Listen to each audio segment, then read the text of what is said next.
There was some random WhatsApp message, and this is how, things take a life of their own in this new information overdrive era. There was a WhatsApp message doing the round saying that depositors are going to be compromised once the new financial resolution and deposit insurance bill comes. This started 2 weeks back. A couple of us wrote articles suggesting that that may not be the case, but that buzz didn't die down, and how depositors get sort of spooked on these kind of things. So yesterday the finance ministry came and they put out a whole bunch of tweets saying that, look, the intention of the financial resolution bill is absolutely not to compromise depositors. We are just doing an independent analysis, and actually we tend to agree with what the ministry is saying. I'm just putting out the intent and the key provisions of this bill. Yes, there is some legalese involved, some drafting issues that are involved, but if you look at the intent of the FRDI bill, that's a financial resolution deposit insurance bill, it is trying to provide a framework for distress resolution in financial firms. This issue became very important post the financial crisis because there was no clear sort of resolution framework for financial firms, which are very different from other firms, right? They're not just an oil firm or a consumer goods firm. These are financial firms that have interlinkages, that have deposit money, etc. So you need a clearer and sort of framework for the bankruptcy in these kind of firms. So in India now we have finally gone to that, and the financial resolution and deposit insurance bill is intended to put down a framework within which financial bankruptcies can actually be tackled. What does this mean for depositors? Now, deposit insurance is one part of this financial resolution and deposit insurance bill.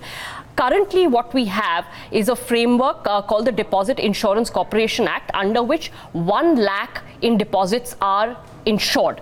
So hypothetically, if a bank were to go bust, your 1 lakh would definitely be insured, right? That is the sort of the legal framework within which we operate right now. The financial resolution and deposit insurance framework will replace that.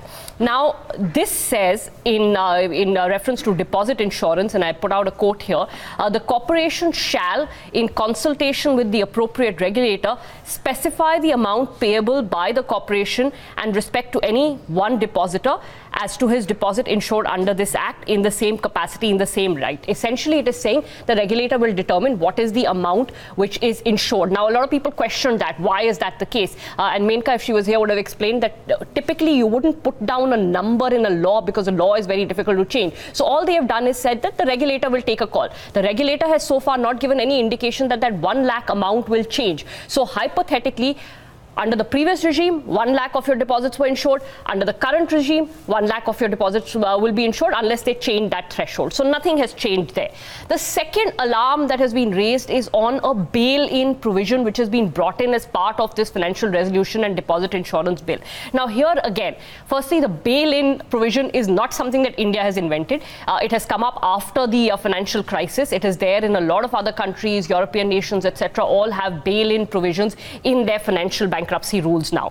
So what does this say? It implies that creditors and depositors will absorb some of the losses, but it very clearly says in the FRDI bill that it will not cover deposits which are insured. It will also not cover liabilities by virtue of holding client assets. It will not cover obligations to a central counterparty, and it will not include liabilities that are owed to employees. So they have actually put out a large part of these, controversial or sort of, important parts which, a bank will hold. So I'm not sure where the concern is coming up from. Some people are saying that, the drafting language is not that great. Some people are saying that the resolution corporation, which is going to take all of these decisions, may not be as sort of, strong as the banking regulator, which has so far managed to get mergers done, etc., to protect the interest of depositors. Sure, those are some valid concerns, but the intent of the bill, and I'm not going to go on much longer, but the intent of the bill is not to compromise depositors' interest. That is very clear.